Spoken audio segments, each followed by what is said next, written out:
Dieu ne rattrape jamais. Il ne passe pas son temps à faire des rattrapages. Il n'improvise pas. Non, non, non. Il n'improvise pas. Il a un plan pour chaque être humain. Ah bon, si Dieu a un plan, pourquoi ma vie est comme ça? Parce que tu n'as pas suivi son plan.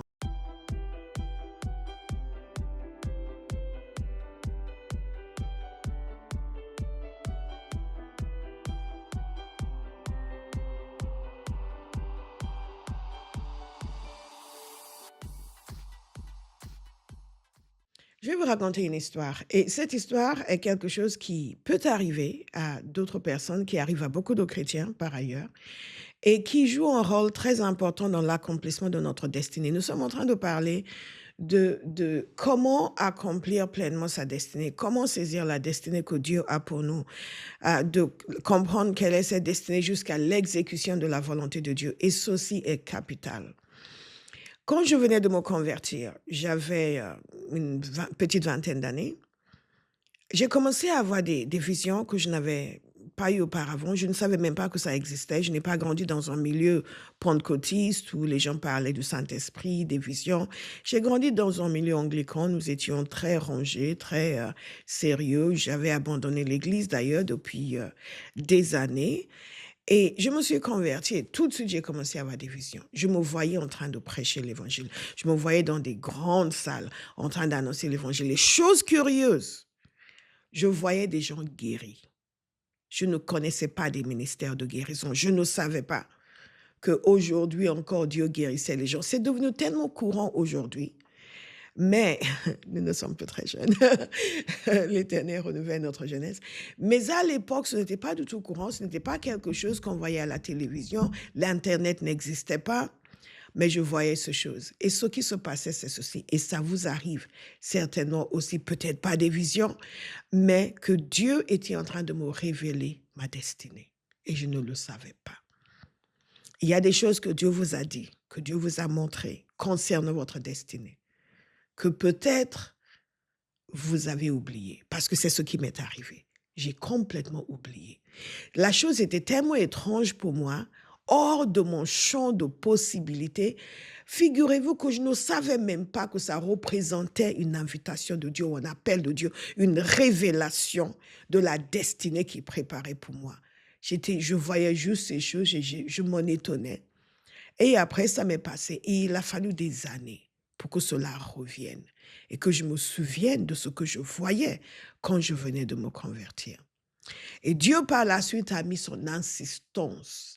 Et qu'est-ce que cela a à voir avec notre sujet? Absolument tout. C'est un témoignage personnel que je partage avec vous pour que vous sachiez, parce que nous allons dire parfois des choses un peu dures dans cette petite série sur la destinée. Ne vous offusquez surtout pas, parce que nous sommes tous logés à la même enseigne. Et je vous ai dit cette histoire pour que vous compreniez que Dieu nous parle, et nous parle de différentes manières, mais pour que vous sachiez aussi que beaucoup de personnes que vous regardez qui sont en train de faire des choses pour le Seigneur se sont trompées également par le passé. Aucun d'entre nous ne se positionne comme le savant parfait qui sait absolument tout dans les choses de Dieu et qui n'a jamais fait une erreur. Nous avons tous commis des erreurs. Et je dis cela d'ores et déjà parce que certains d'entre vous, pendant cette série est un enseignement, mais c'est aussi une série prophétique. Le Saint-Esprit va commencer à vous parler. Vous allez commencer à voir des choses que vous avez laissées derrière et vous allez prendre des décisions radicales. Ce n'est vraiment pas le moment de se sentir mal, de commencer à pleurer pour dire j'ai raté ma vie. Non, non, non, non, non, non, non. Nous ne sommes pas dans ces choses-là. C'est le moment de dire, OK, à partir de maintenant, nous allons faire la volonté de Dieu. Regardez avec moi dans Jérémie chapitre 1. Dans Jérémie chapitre 1, il y a une histoire fascinante. Si vous êtes chrétien depuis 1 an, 2 ans, 1 mois, peut-être même une semaine, vous connaissez l'histoire de Jérémie. Jérémie était un des plus grands prophètes d'Israël.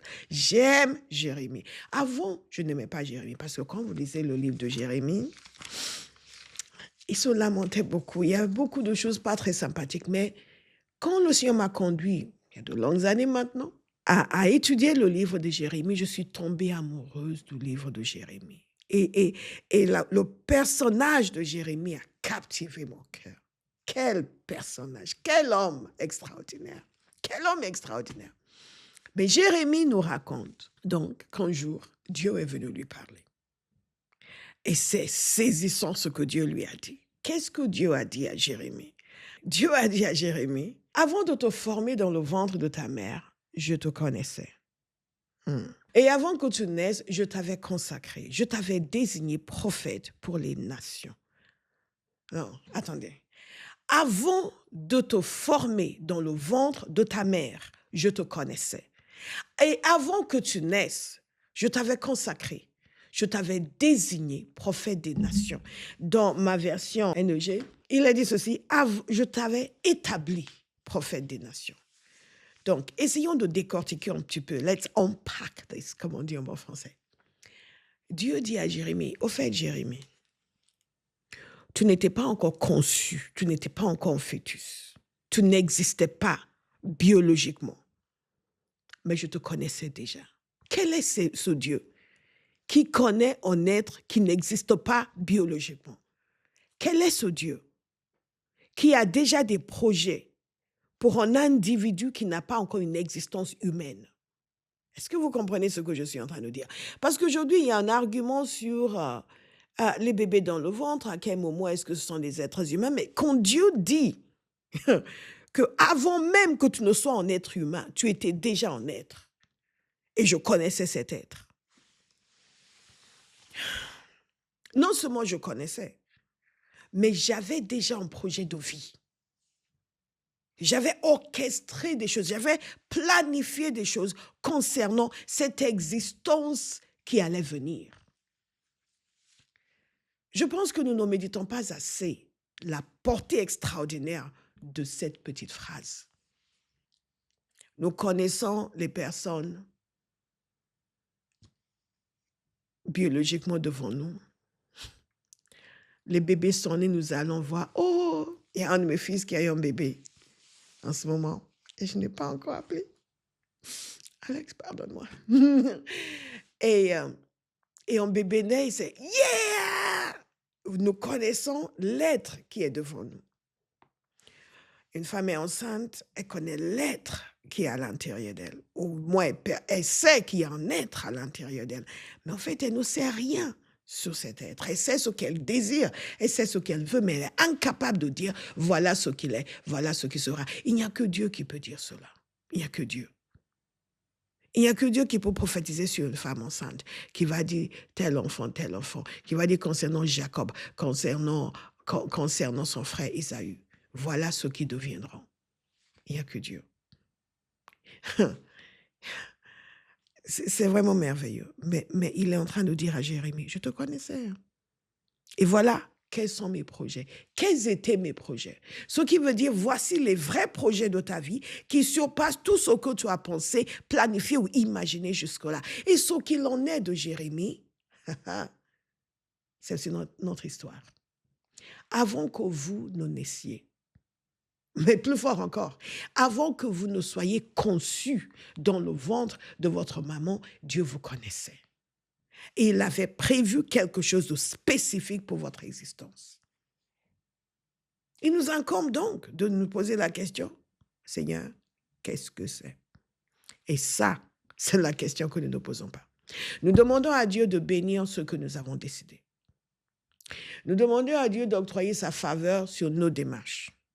Mais nous ne demandons pas assez à Dieu de nous montrer qui suis-je et qu'est-ce que je fais ici? Qu'est-ce qui était sur ton cœur avant que je ne naisse? Parce que la réponse à cette question est la plus cruciale de votre vie. La réponse à cette question en tant qu'enfant de Dieu va déterminer la correspondance entre votre vie et la volonté de Dieu ou pas. Regardez, pour vous dire à quel point l'être humain est éloigné de la pensée de Dieu. Parce que vous n'êtes pas meilleur que Jérémie, moi non plus. J'ai commencé en vous racontant mon histoire. Dieu est venu me révéler son objectif. Et moi, qu'est-ce que j'ai fait? J'ai zappé. Vous auriez pensé qu'en voyant une telle vision, ça allait m'habiter, ça allait me remplir. J'allais chercher à voir mon pasteur, à lui dire, voilà ce que j'ai vu, je ne comprends pas. Oui, j'ai demandé conseil pour autre chose, mais j'avais oublié.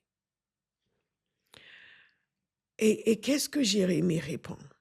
Regardez avec moi. Jérémie lui dit ceci. Et il n'a pas caché ce qu'il a dit. Il a dit, j'ai répondu, ah Seigneur éternel, je ne sais pas parler, car je suis trop jeune. Wow. Tu avais des projets avant ma conception. Tu es l'éternel Dieu. Tu sais tout ce que tu fais est bon, tout ce que tu fais est parfait, mais dans ce cas précis, I beg to disagree.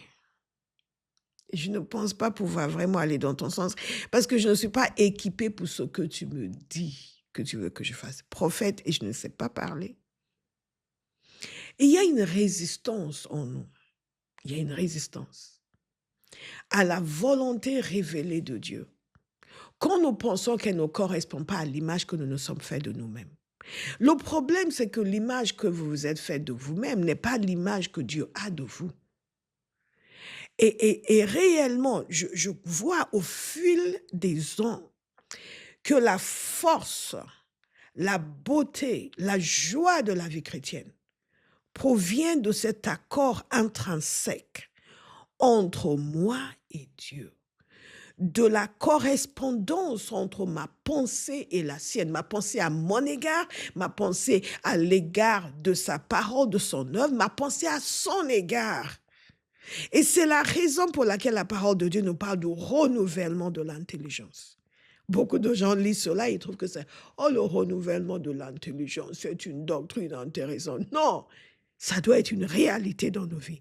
Et si ce n'est pas une réalité dans votre vie, c'est ça votre problème. Je vous ai dit que nous allons dire la vérité. Et dans cette série, nous n'allons vraiment pas édulcorer quoi que ce soit, parce que mon intention, c'est que vous, moi, chacun de nous, nous décidions de creuser dans le cœur du Père pour savoir ce qu'il a préparé d'avance et pour marcher pleinement dans ce qu'il a préparé d'avance. Donc, les différentes étapes pour entrer dans la destinée divine. Comment vivre pleinement sa destinée? Comment entrer dans sa destinée? D'abord, comprendre ceci. Il y a un plan de Dieu qui précède votre existence. Ce n'est pas ce qu'il a concocté en voyant votre situation. Dieu ne rattrape jamais, il ne passe pas son temps à faire des rattrapages. Bon, je ne savais pas, j'avais rien prévu, mais bon, on va essayer de rattraper ou on va... Il n'improvise pas. Non, non, non, il n'improvise pas. Il a un plan. Il est structuré, organisé pour chaque être humain. Il a un plan. Ah bon, si Dieu a un plan, pourquoi ma vie est comme ça? Parce que tu n'as pas suivi son plan. Vous voyez? Nous disons la vérité. Oui, mais moi, je pensais, j'avais prié et j'ai vu ça. Oh, c'est possible, mais il y a aussi une autre chose que nous allons voir. Au fur et à mesure que nous avançons, les choses vont devenir claires pour chacun de nous. Parce que mon obsession personnelle, c'est de vivre pour la cause de Christ. Les gens qui m'entendent prêcher, ils doivent écouter ça comme un refrain, Pasteur Bolanco. Oui, faire la volonté de Dieu. Vivre pour la cause de Christ. Vivre pour Jésus, mourir pour Jésus, on connaît. Ah, mais si on connaissait, on serait enthousiasmé. Parce qu'il n'y a rien de plus enthousiasmant que de consacrer sa vie au service de l'Évangile. Et vous allez dire, ah bon, donc il faut découvrir sa volonté pour devenir pasteur? Non, pas du tout. Ah bon, donc il faut découvrir sa volonté pour commencer à faire des réunions de guérison comme vous? Non, pas du tout. Il faut découvrir sa volonté pour vivre la vie que Dieu vous a destinée et pour glorifier son nom. Parce que votre lumière doit briller dans cette génération pour que son nom soit glorifié. Oh, this Jesus. Avant de te former dans le ventre de ta mère, je te connaissais. En d'autres termes, tes parents ne te connaissaient pas encore. Ils n'avaient aucune idée de qui tu étais, ce que tu allais devenir. Mais moi, je te connaissais. C'est extraordinaire. Quand vous prenez le temps de méditer là-dessus, on pourrait passer 5 heures à juste parler de ce verset et à réfléchir sur le verset. Quand vous prenez le temps de réfléchir sur cela, it's huge. C'est extraordinaire. Et pour toutes les personnes qui disent pourquoi ils mettent des mots anglais partout, c'est une affectation. Si c'est la première fois que vous m'entendez, pas du tout. Je suis anglophone. Je suis une Nigériane échouée sur les rives de la Seine. Et épouser la France comme ma patrie, donc je parle français, mais je suis anglophone. Donc de temps en temps, il y a des glissements de mots anglais, mais enfin, c'est pour saupoudrer la chose. Écoutez, est-ce que vous savez ce que Dieu avait dans son cœur quand il vous a amené à l'existence? Quand il vous a envoyé sur cette terre, quand il vous a formé dans le ventre de votre maman? C'est le psalmiste qui disait ceci, tu m'as tissé dans les reins de ma mère. C'est puissant. L'intention de Dieu. C'est la première chose, connaître l'intention de Dieu pour vivre pleinement sa destinée, comment marcher dans sa destinée, comment accomplir sa destinée, comment réussir sa vie, comment réussir sa destinée. C'est d'abord comprendre l'intention de Dieu, son dessein initial. Et dans notre temps de prière, les vendredis matins, si vous aimez prier, venez nous rejoindre. Les prières 3P. Vous savez, 3P, c'est prière prophétique dans la présence. On a été très créatifs. Donc, on a dit prière 3P. On n'a pas dit déclenchez la grâce tôt le matin. Ah, ouvrez la porte de la journée. Ou toutes ces choses si merveilleuses que les gens trouvent. On a simplement dit prière 3P. Prière prophétique dans la présence. Et Dieu nous honore de sa présence. Il libère sa parole prophétique, il change des vies, il libère sa guérison et il nous entraîne à prier selon son cœur. D'ailleurs, les précédentes séries étaient sur les prières de Paul. Comment Paul a prié. Semaine après semaine, nous avons pris les prières de Paul dans le Nouveau Testament et nous les avons priées. Enfin, revenons à nos moutons ou à notre Jérémie. Avant de te former dans le ventre de ta mère, je te connaissais. Et avant que tu naisses, je t'avais consacré. Donc, ce n'est pas juste une connaissance, ce n'est pas juste une intention. Il y a une affectation, une tâche précise. Je t'avais consacré, je t'avais désigné prophète pour les nations. Et je pense dans cette histoire que je vous ai racontée que ce que Dieu était en train de me montrer, parce que jusque-là, j'étais spirituellement morte. J'étais spirituellement aveugle. Je ne connaissais rien de Dieu. Je n'ai pas fait le catéchisme parce que je n'étais pas catholique, j'étais anglicane. Donc, j'ai fait la confirmation. Et j'avais été dans un lycée catholique. Et dans mon lycée catholique, c'est pour ça que j'aime les catholiques. Dans mon lycée catholique, nous avions beaucoup étudié la Bible, beaucoup étudié l'histoire de l'Ancien Testament, les filles...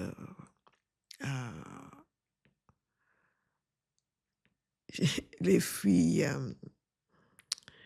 qui confirment, en quelque sorte, archéologiques, j'ai failli dire architecturales, les filles archéologiques qui confirmaient certaines vérités bibliques. Nous avons étudié longuement ces choses. Je savais lire ma Bible, je savais ouvrir. Ce n'était pas une habitude de lire la Bible, c'est clair, j'allais à l'église, mais à l'université, j'ai eu comment une pensée, si Dieu existe, ce serait bête de ne pas le connaître. Et donc, j'ai décidé de chercher à le connaître et j'ai fait des cours de confirmation, confirmation, dans l'église anglicane. Et j'ai fait ces cours et je n'ai pas trouvé Dieu. Pas du tout. Mais quand je me suis convertie, il est venu révéler son intention initiale, ce qu'il avait sur son cœur. Mais personne ne m'avait jamais dit que mes idées sur ma vie n'étaient pas nécessairement celles de Dieu. Écoutez, on va revenir sur notre texte. Je t'avais désigné prophète pour les nations. Il m'avait désigné ministre de l'Évangile. Mais je ne le savais pas. Il m'avait désigné comme quelqu'un qui allait prier pour les malades et voir les gens guéris. Mais je ne le savais pas.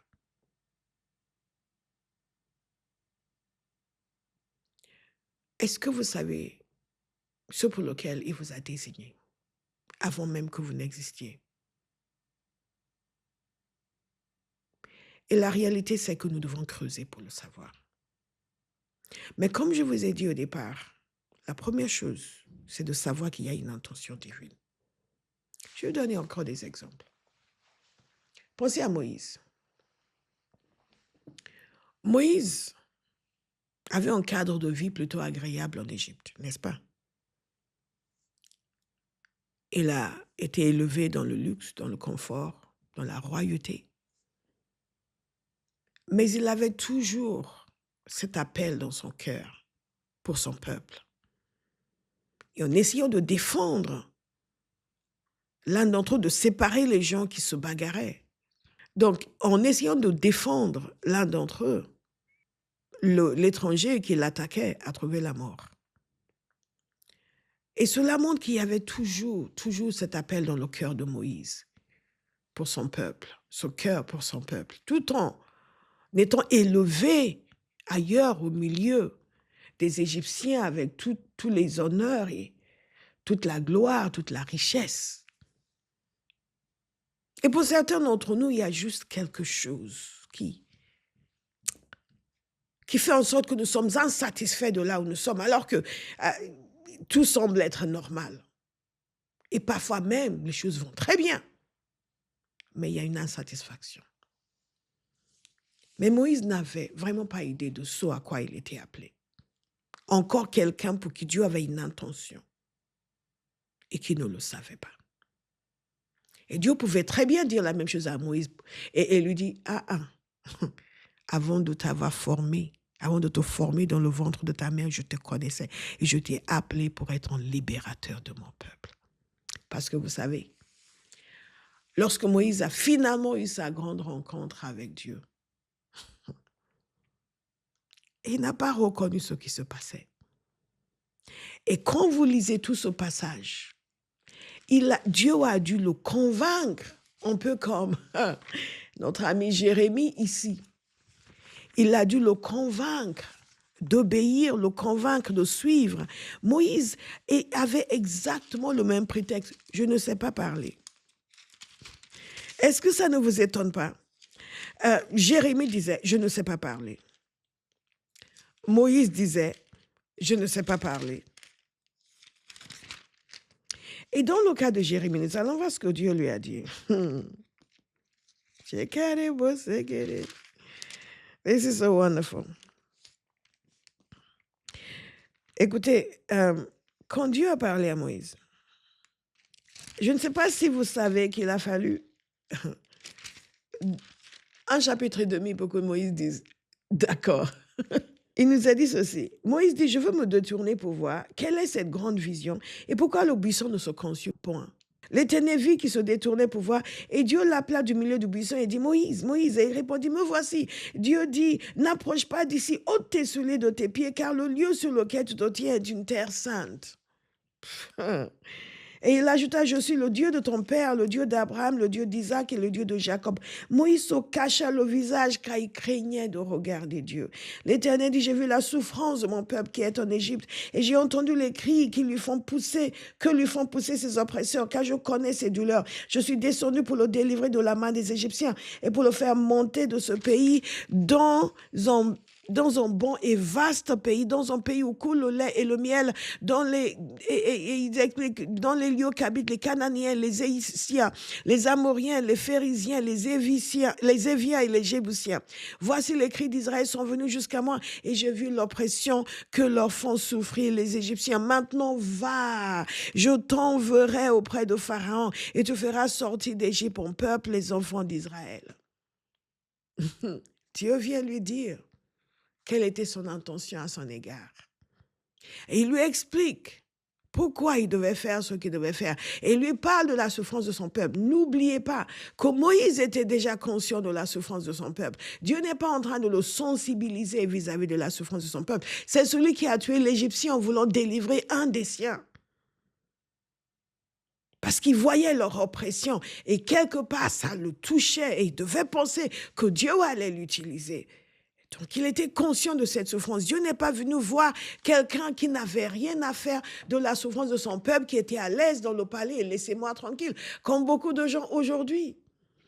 Dès qu'eux sortent de la misère, ils ne veulent plus en entendre parler. Laissez-moi, comme si la misère, c'était contagieux. Ah, si vous me parlez de ces gens pauvres, je risque de retourner dans la pauvreté. Mais Moïse n'était pas comme ça. Il était conscient du besoin de son peuple. Mais en même temps, il était ignorant de son appel, ignorant de sa destinée. Quand vous pensez à Moïse aujourd'hui, le grand prophète d'Israël, on vous pardonnera si vous ne saviez pas à quel point il était réticent. Parce qu'il s'était avancé, il a échoué et il a reculé complètement. Et beaucoup d'entre vous, vous êtes dans cette situation. Vous avez compris quelque chose de la main de Dieu, de l'appel de Dieu. Et vous êtes avancé, vous avez échoué, vous vous êtes fait descendre. Et la vie vous est tombée dessus. Satan vous est tombé dessus. Vous avez reculé. Et maintenant, pour avancer, vous faites, non, c'est bon, c'est bon. Quelqu'un sera délivré de la passivité. Quelqu'un sera délivré de l'apathie. Quelqu'un sera délivré du sentiment de petitesse qui l'a envahi. Parce que pour faire la volonté de Dieu, vous devez croire que votre Dieu est grand et que sa grandeur détend sur vous. Hey, we serve a mighty God. Dieu est grand, merveilleux, extraordinaire. Et regardez ce qui est arrivé à Moïse. Ou plutôt ce que Moïse a répondu. Vous vous souvenez de ce que Jérémie a répondu? Nous sommes en bonne compagnie. Ceux qui étaient des grands des temps passés ont aussi eu cette réaction. Se sont crus incapables de faire. Jérémie a dit, je ne sais pas parler. Je suis trop jeune. Moïse dit ceci. Moïse n'a pas dit, je suis trop jeune. Il avait 80 ans. Qu'est-ce qu'il dit? Qui suis-je pour aller vers Pharaon et pour faire sortir d'Égypte les enfants d'Israël? Qui suis-je? Je ne suis personne, je ne suis rien. Je suis un malheureux berger oublié ici, 40 ans dans le désert. Qu'est-ce que je vais pouvoir dire? Qu'est-ce que je vais pouvoir faire? Celui qui pensait s'avancer avec autorité, tout d'un coup, il a perdu toute sa force, son audace, il a tout perdu. Vous savez, il y a des situations qui vous arrivent dans la vie. Vous vous avancez pour obéir à Dieu, pour faire ceci, pour faire cela. Oh. Quand l'opposition se lève contre vous, vous dites, laissez-moi, je vais rester dans cette cave, laissez-moi dans cette cave, je ne veux plus m'aventurer à faire quoi que ce soit. Si c'est votre cas, avant la fin de cette série bien-aimée, vous serez délivrés. Parce que Dieu a encore besoin de vous. Il lui faut une grande armée et vous en faites partie. En nous acheminant vers la fin de cette émission, nous reviendrons, soyez sûrs. En arrivant vers la fin de cette émission, je veux que vous gardiez ceci en tête. Dieu a une intention vous concernant. C'est vraiment la chose majeure que je voulais vous dire dans cette première émission de cette série, que Dieu a une intention. Cette intention précède votre existence et il vous incombe de la découvrir. Nous allons parler de la découverte de cette intention de Dieu dans l'émission suivante. Regardez simplement ce que Moïse a dit. Donc Moïse a dit non. Je ne crois pas. Vous comprenez, quand l'Éternel Dieu, il a vu le puissant ardent. Dieu a montré sa puissance. Il a vu cela se consumer. Mais cela ne se consumait pas, pardon. Et il se dit, mais c'est merde, qu'est-ce qui se passe? Il est conscient. Il sait que c'est Dieu. Parce que la parole nous dit qu'il s'est caché parce qu'il ne voulait pas regarder. N'est-ce pas? C'est ce que nous avons lu. Il se cachait le visage car il craignait de regarder Dieu. Il n'avait pas de doute sur la personne qui lui parlait. De même que Jérémie n'avait pas de doute.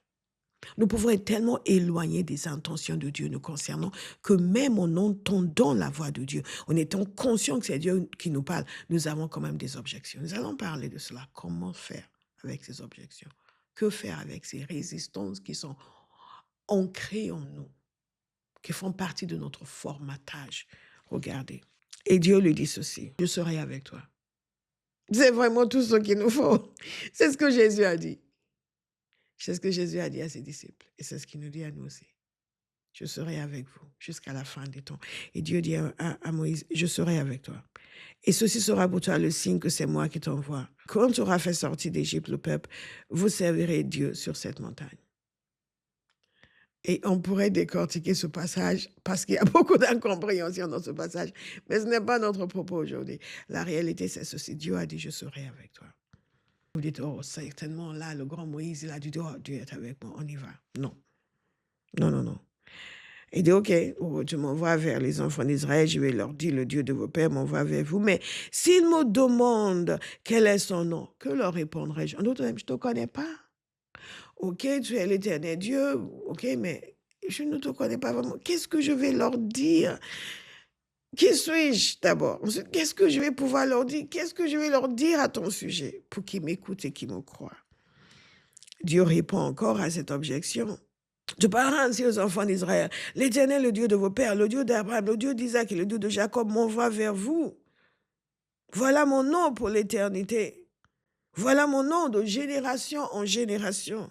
Va, rassemble les anciens d'Israël et dis-leur, l'Éternel, le Dieu de vos pères, m'est apparu, le Dieu d'Abraham, d'Isaac et de Jacob. Et le Dieu lui donne le texte de son speech. Le texte. Et tout ce qu'il a vu et ce qui souffre et la terre qu'il va leur donner. Et comment il est censé parler à Pharaon. Et ce que lui va faire, il va étendre sa main, il va frapper l'Égypte de toutes sortes de prodiges. En entendant ça, vous dites, Moïse devait être en train de dire, yes, nous y allons. Nous y allons. Enfin, la délivrance tant attendue est venue. Il voulait bien la délivrance. Simplement, il ne croyait pas que c'était lui, l'homme de la saison. Écoutez, Dieu a donné le blueprint. Il a donné le schéma à suivre. Et après tout ça, l'homme qui ne connaissait pas l'intention de Dieu a répondu, ils ne me croiront pas. Et ils ne m'écouteront pas. Ils vont dire que j'ai menti, que l'Éternel ne m'est pas apparu. Après tout le speech que Dieu a fait, Moïse répond, ouais, c'est bien du ça, mais ils ne vont pas me croire. Ils ne vont pas me croire. Ils vont dire c'est faux. Dieu ne t'est pas apparu. Tu racontes n'importe quoi. Mais il n'a pas fini. Parce qu'après, il va lui dire, oh, OK. Dieu lui répond. Après, il va dire, mais je ne sais pas parler.